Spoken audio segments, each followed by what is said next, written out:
The day the Galactic Council first noticed humans was nothing special on Earth. It was a Tuesday. Rain fell on London. The sun shone in Cairo. Children played in parks across Seattle. No one knew that far away, alien eyes had finally spotted the quiet digital fingerprints humans had left across nearby stars. Jack Nelson sat at his desk finishing his coffee.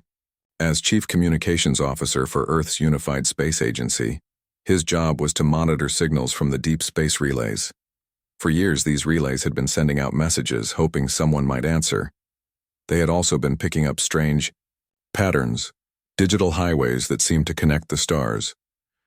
Humans, being curious by nature, had followed these digital roads. They didn't break anything. They didn't steal.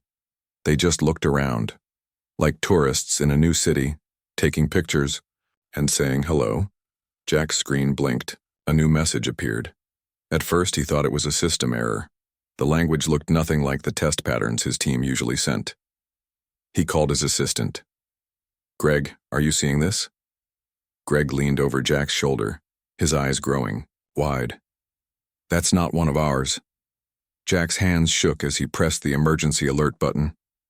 Within minutes, his small office filled with people in suits, military uniforms, and lab coats. Dr. Susan Ford pushed her way to the front. "Let me see," she said. Susan had spent 20 years studying possible alien languages. She stared at the screen, her lips moving silently. "It's a message. A real message." The room went quiet. "What does it say?" asked Jack. Susan frowned. "It's formal. Cold. They call themselves the Galactic Council. They say we are..." She paused, looking for the right word. "Trespassing. They want us to stop all network access immediately." "Trespassing?" Jack looked confused. "We're just sending signals. How is that trespassing?" Susan kept reading.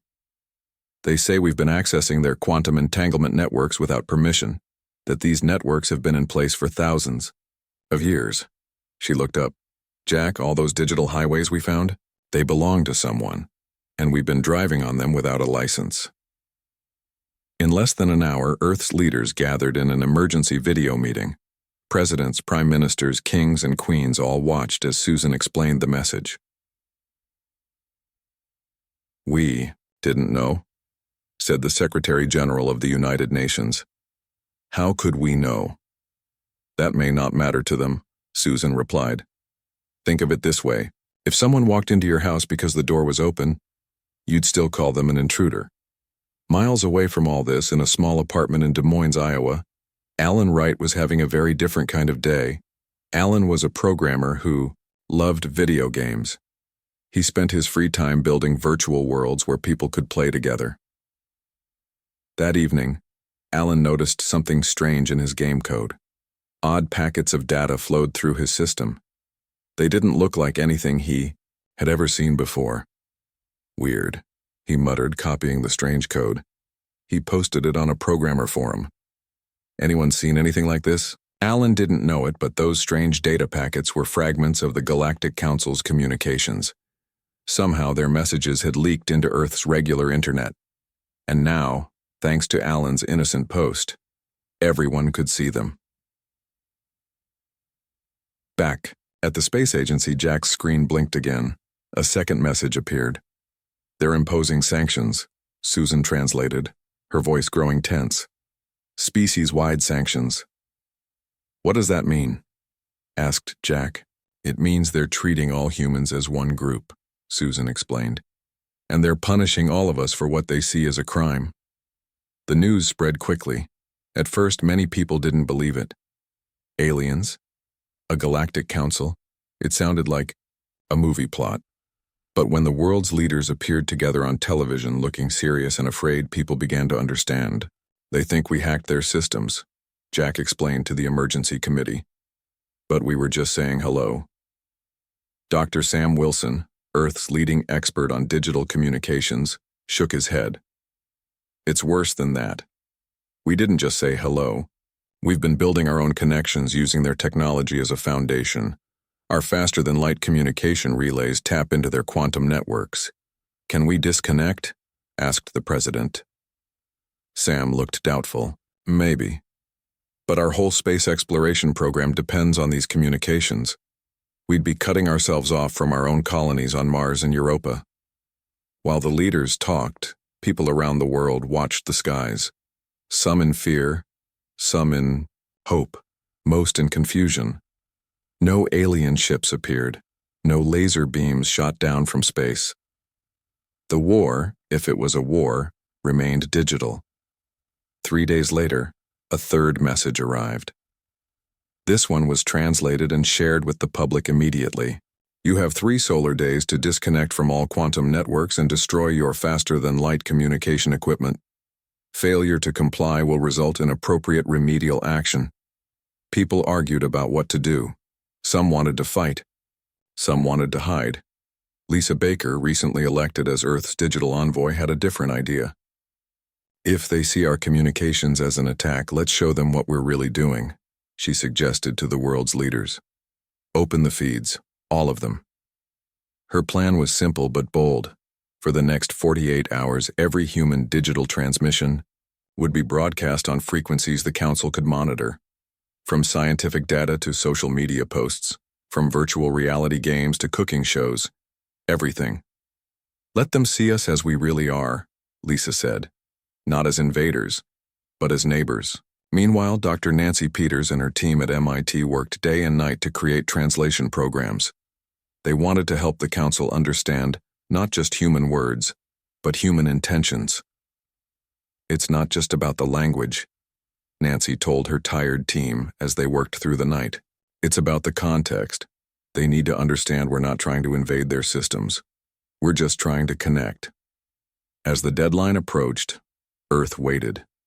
The open broadcast strategy had shown the Council everything from birthday parties to scientific discoveries, from love letters to arguments about politics. It showed humans as they truly were: messy, creative, curious, and above all, diverse. But the Council remained unmoved. Their final message was clear: disconnect or be disconnected. The clock was ticking. Earth had less than 24 hours to decide. The final hours before the Council's deadline felt like the longest in human history. In meeting rooms across Earth, leaders argued about what to do. Some wanted to fight. Others wanted to surrender. No one knew what appropriate remedial action from an advanced alien civilization might look like. Lisa Baker paced the floor of the United Nations Emergency Chamber. As Earth's digital envoy, she had pushed for openness, showing the Council everything about human life. But it hadn't worked. They still don't understand us, she said, stopping to look at the tired faces around her. Or maybe they understand, and just don't care. Jack Nelson, who had received the first Council message, rubbed his eyes. He hadn't slept in days. What options do we have? Their technology is probably thousands of years ahead of ours. We could disconnect as they demand, suggested the Chinese representative. Cut off our faster-than-light systems and retreat to our solar system, and abandon our people on Mars, on Europa? The NASA director shook her head. We can't do that. Dr. Nancy Peters from MIT spoke up. She had dark circles under her eyes, from working nonstop on translation programs. There's something we're missing here. The Council keeps treating our communications as attacks, but they're not explaining why. Lisa looked thoughtful. What if that's the key? What if the problem isn't what we're doing, but how we're doing it? She walked to the main screen and pulled up a diagram of Earth's communication network.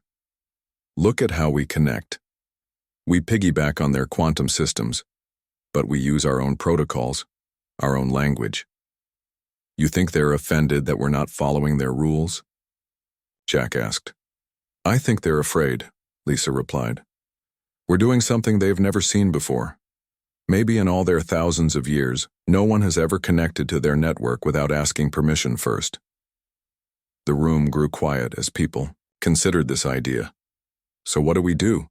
The Secretary General finally asked. Lisa took a deep breath. We log off.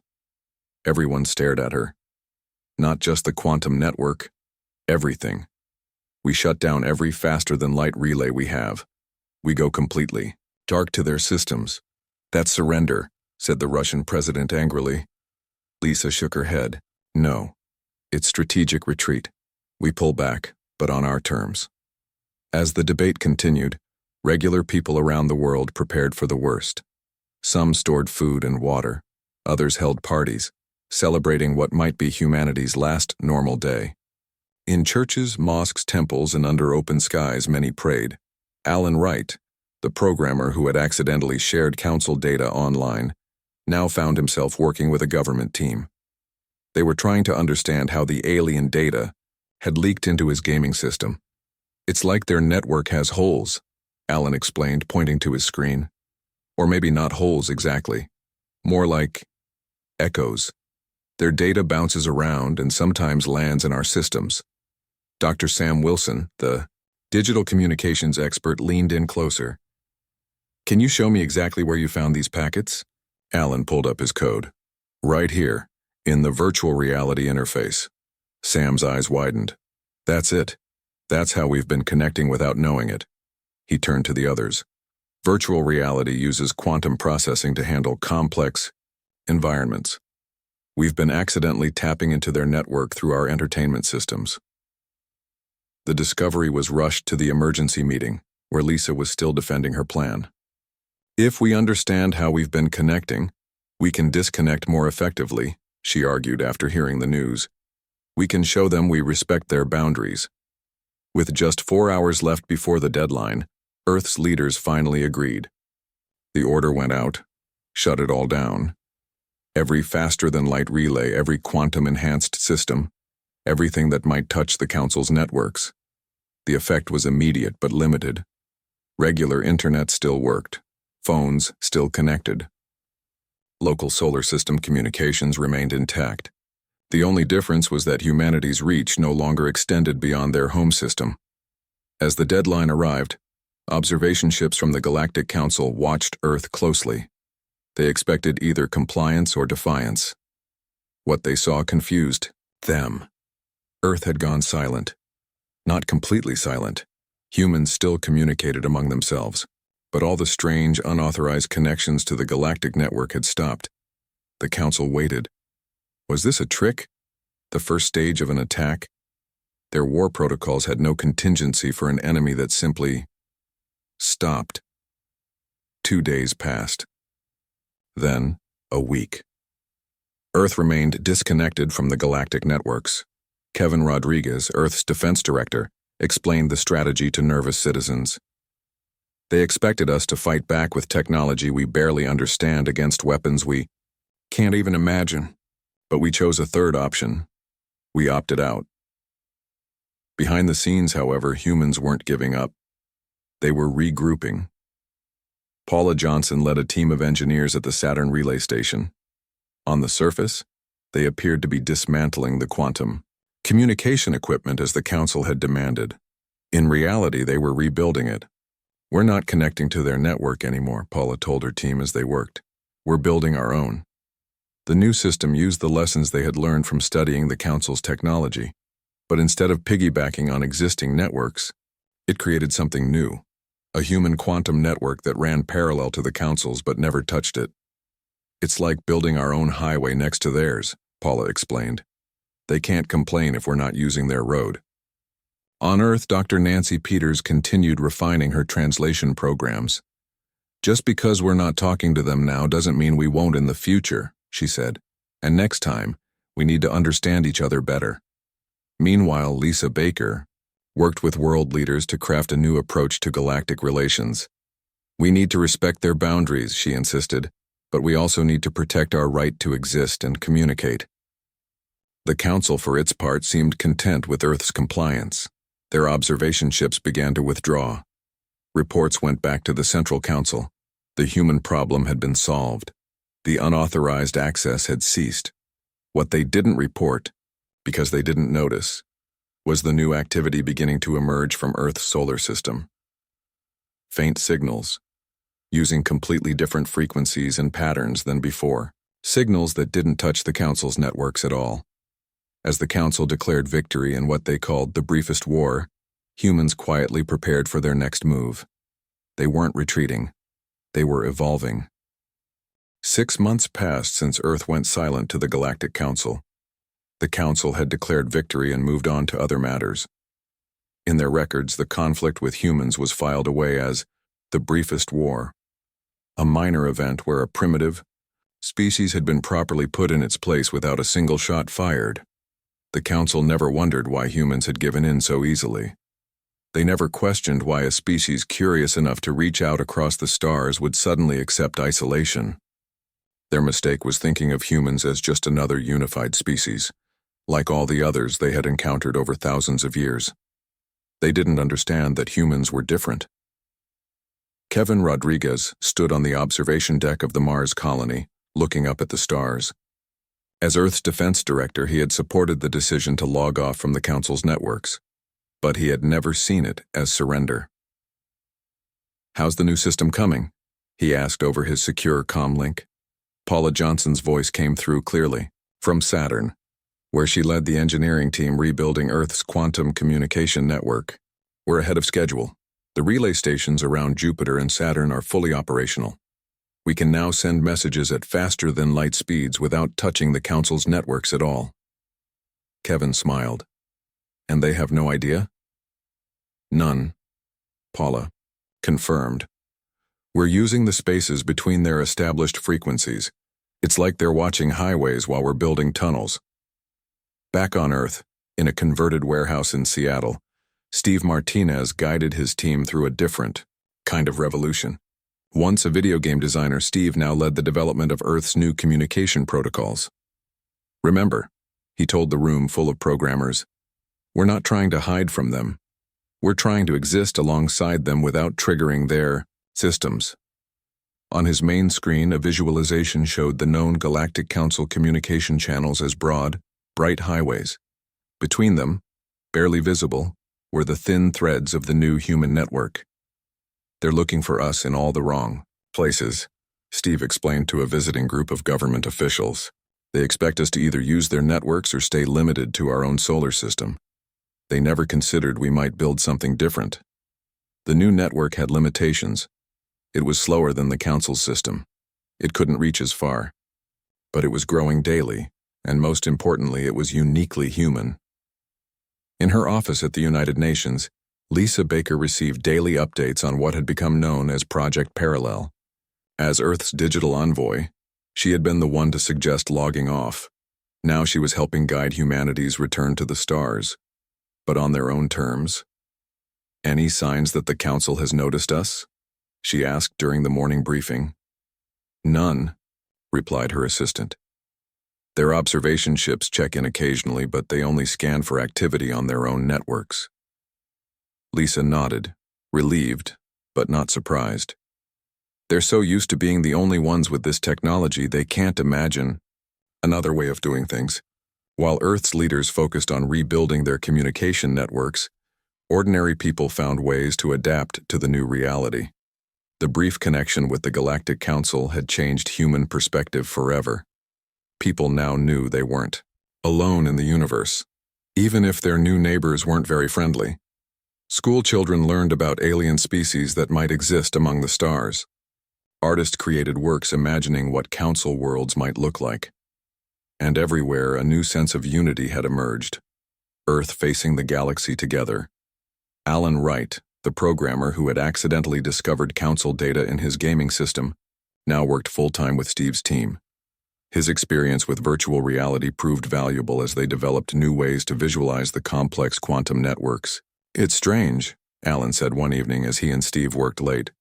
"We got in trouble for connecting to their network without permission, but they never actually tried to talk to us. They just told us to get off their lawn." Steve laughed. "That's a good way to put it. They're like grumpy old neighbors who don't want kids playing in their yard." "So what are we doing now?" Alan asked. "We're building our own playground," Steve replied, "and making sure it doesn't touch their yard at all." The first test of the new system came 3 months later. A small human exploration ship using the new communication network traveled beyond the solar system. It sent back data using the human frequencies, avoiding all contact with Council networks. The Council ships patrolling nearby didn't notice anything unusual. To them, Humans remained confined to their home system, properly disconnected and isolated. Dr. Nancy Peters watched the incoming data from the exploration ship with tears in her eyes. Her translation team had spent months studying the brief communications from the Council, learning everything they could about galactic languages and protocols. "We're back out there," she whispered, "and this time, we're doing it right." But humanity's careful planning faced an unexpected challenge. As the exploration ship passed near a Council world, something strange happened. The ship's communications system picked up signals that weren't from Earth or the Council. They were from individual citizens of the Council world, using personal devices that operated outside official channels. These beings, it seemed, were curious about the strange ship passing by. Unlike their government, they wanted to say hello. Kevin Rodriguez was immediately notified about the unauthorized contact. "Should we ignore them?" he asked during the emergency meeting. Lisa Baker considered the question carefully. "No, but we need to be extremely careful. If we respond incorrectly, we could trigger another confrontation with the Council. But this could be our chance," Nancy Peters argued, "to connect with the actual people of the galaxy, not just their government." After much debate, a simple response was authorized. The exploration ship sent back a basic greeting, carefully designed to be friendly but not intrusive. It included simple images of Earth and its people, but no technical data that could be seen as threatening. Days passed with no response, then weeks. Earth's leaders began to think the attempted communication had failed. Then, exactly 1 month later, the signal came, not from the Council, but from dozens, then hundreds, then thousands of individual beings across multiple Council worlds. Somehow the human greeting had been shared, copied, and passed along outside official channels. The message was simple: "We want to know more." Earth had logged off from the Galactic Council's network, but they had accidentally logged onto something much more important: the interest of ordinary beings across the galaxy. The messages from individual aliens changed everything. Earth's leaders gathered once again in the United Nations Emergency Chamber, but this time with excitement rather than fear. "They're reaching out to us directly," Lisa Baker explained, displaying the translated messages on the main screen. Not the Council, but regular people from dozens of different worlds. Jack Nelson, who had received the very first Council message almost a year ago, shook his head in wonder. "What do they want?" Dr. Nancy Peters stepped forward. Her translation team had been working around the clock to understand the new communications. "They're curious about us, about our culture, our art, our stories." She smiled. Several of them specifically mentioned they want to see more cat videos. Laughter filled the room, releasing tension that had built up over months of careful planning and quiet resistance. Kevin Rodriguez, always cautious, raised a hand. "This could be a trap. The Council might be using these messages to track our new network." Steve Martinez, now head of Earth's communication systems, shook his head. "We've analyzed the signals carefully.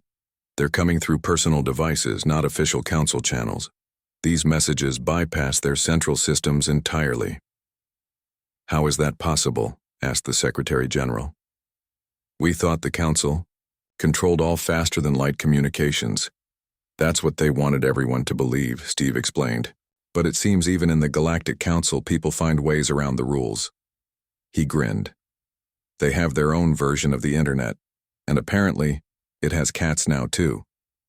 Earth's leadership debated for days about how to respond. Some urged caution, worried about provoking the Council. Others wanted to embrace this unexpected connection wholeheartedly. In the end, they chose a middle path. Earth would respond to the individual messages, but in ways that couldn't be traced back to their new network. They would share human culture, but avoid sharing technology that might seem threatening. Carol White, who had previously worked in cultural exchange programs on Earth, was chosen to lead what became known as Operation Soft Hello. Her team carefully selected music, art, stories, and yes, cat videos to share with their new alien friends. "We're not hacking them," she insisted when questioned about the ethics of the operation. We're just sharing. One funny cat video at a time. The response was beyond anything they had expected. Within weeks, council citizens were passing human cultural content among themselves like treasured secrets. Earth movies played on alien entertainment systems. Human music found its way into alien clubs. Pictures of Earth animals became popular as virtual pets. Alan Wright, working with Steve's team, discovered something fascinating. "They're using our old code," he said one day, pointing to his screen. "Remember how their data leaked into my gaming system? Well, now our data is leaking into theirs the same way." Steve leaned in, studying the patterns. "It's like the networks want to connect, even when the governments don't." Meanwhile, council investigators began noticing strange patterns in their systems. Entertainment units played unusual content. Translation devices occasionally spoke in human idioms. Virtual pets resembled Earth animals. The council's initial reaction was panic. They interpreted these changes as the beginning of a sophisticated cyber attack. Emergency protocols were enacted. Military vessels were deployed to increase patrols near Earth's solar system, but they found nothing to fight against. No central server to destroy. No fleet to engage. Just billions of humans, each sharing tiny fragments of their digital lives through pathways the council couldn't detect or understand. In a high-security meeting chamber on the council's central world, leaders of the major species gathered to discuss the human problem. "They must have developed new technology," insisted the military representative, a tall being with metallic scales. "Something that can penetrate our networks without detection." "Or perhaps," suggested an older council member with 4 eyes and blue skin, "they simply understand something about communication that we have forgotten." Back on Earth, daily life had returned to normal for most people.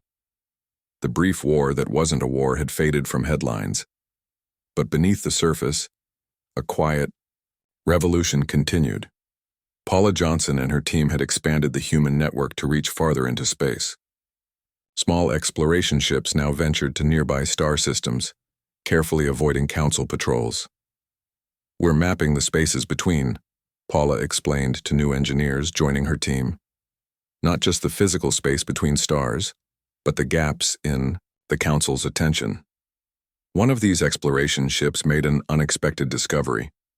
On a small, seemingly uninhabited moon, they found evidence of a listening post, not built by the council, but by some other group that also wanted to avoid official notice.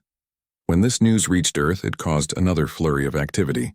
Earth wasn't just connecting with individual council citizens.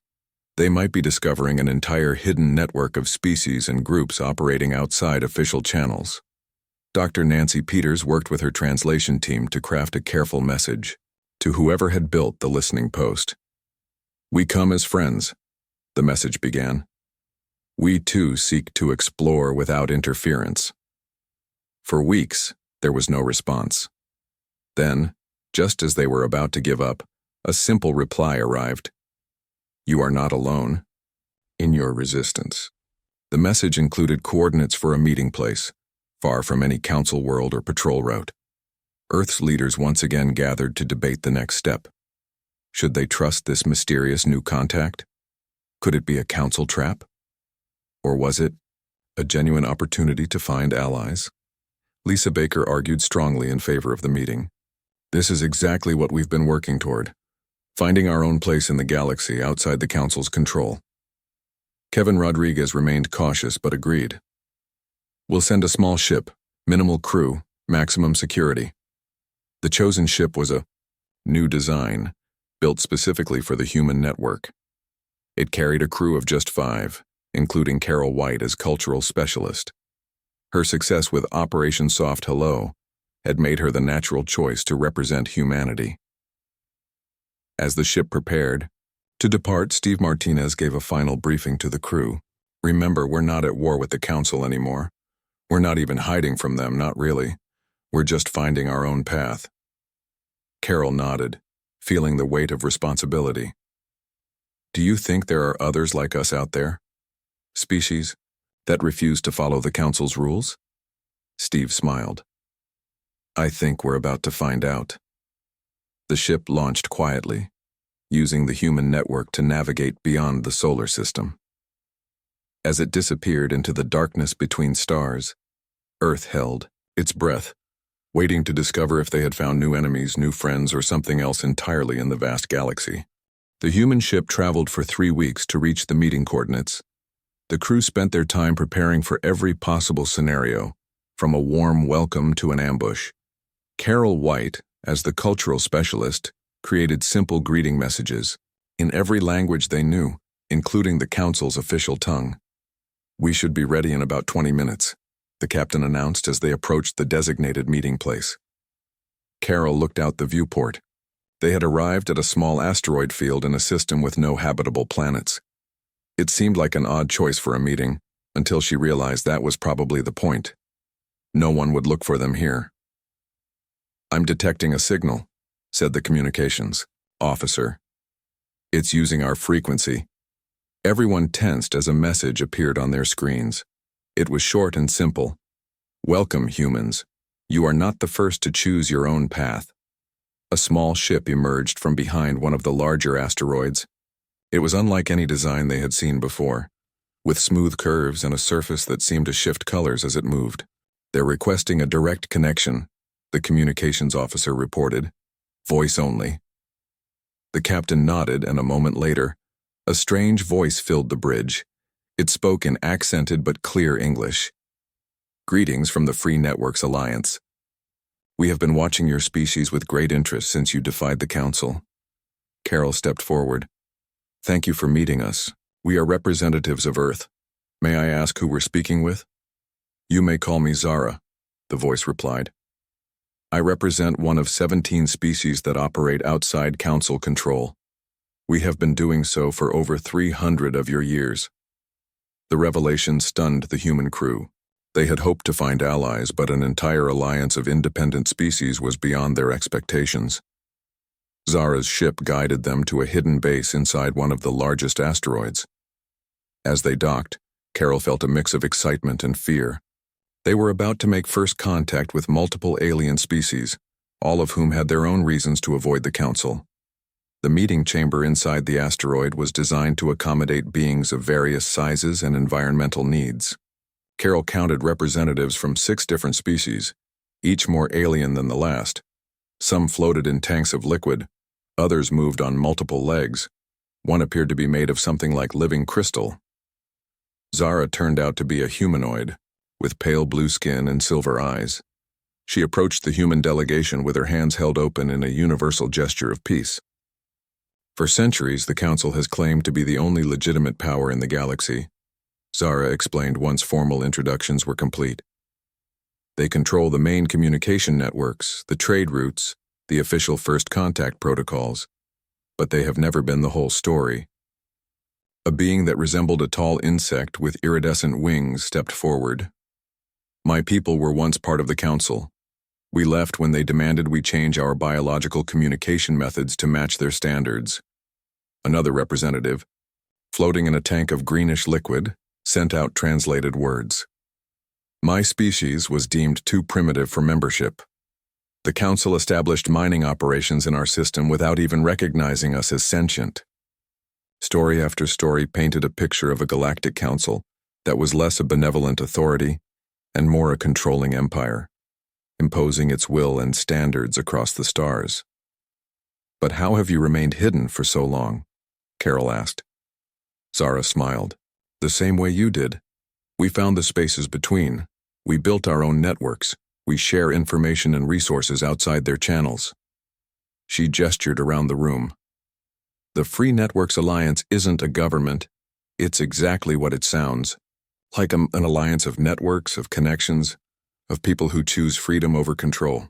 Over the next few days, the human delegation learned more about the alliance and shared Earth's own story. The other species were particularly fascinated by how quickly humans had adapted after being cut off by the Council. "Most species take decades to develop alternative networks," Zara explained. "You did it in months." "We've had practice working around restrictions," Carol said with a smile. "Our history is full of people finding ways to communicate when authorities try to stop them." Before the human ship departed, The Alliance offered Earth membership in their loose coalition. It wasn't a treaty in the traditional sense. There were no binding obligations, no formal structure, just a promise to share information, to warn of dangers, and to help each other remain free from Council control. The human delegation returned to Earth with news that changed humanity's view of the galaxy forever. They weren't alone in their resistance.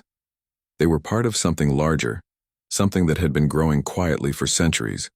Earth's leaders debated how to proceed with this new knowledge. Some wanted to reveal the Alliance's existence to the Council, to force recognition. Others argued for continuing to operate in the shadows, building strength before any confrontation. In the end, they chose a middle path, as humans often do. 1.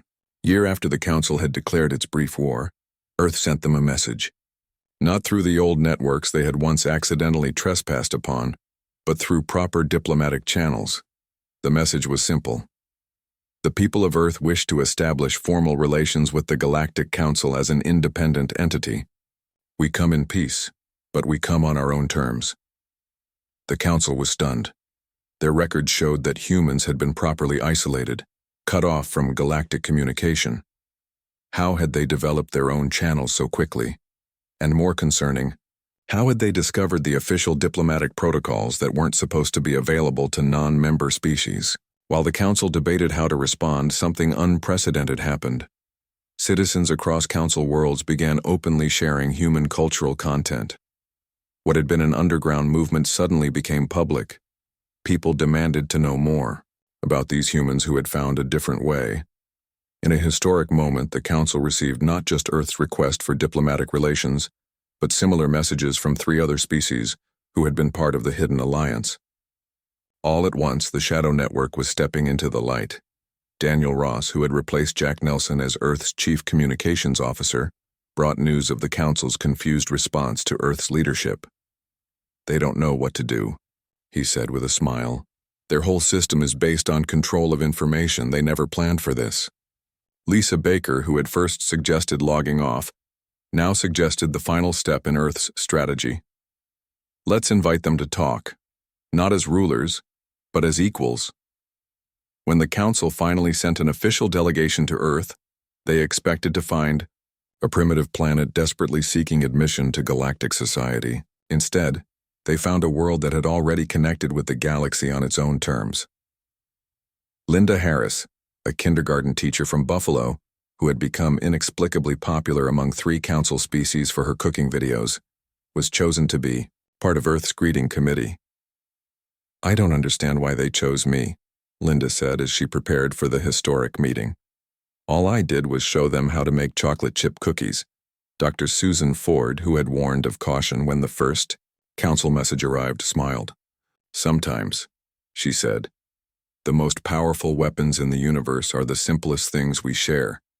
The war that never happened ended with a peace no one had imagined, founded not on surrender or victory, but on connection." When asked why humans hadn't fought back against the Council's threats, Linda's answer became the motto of Earth's new interstellar policy. When someone declares war, sometimes the best response is to offer friendship instead.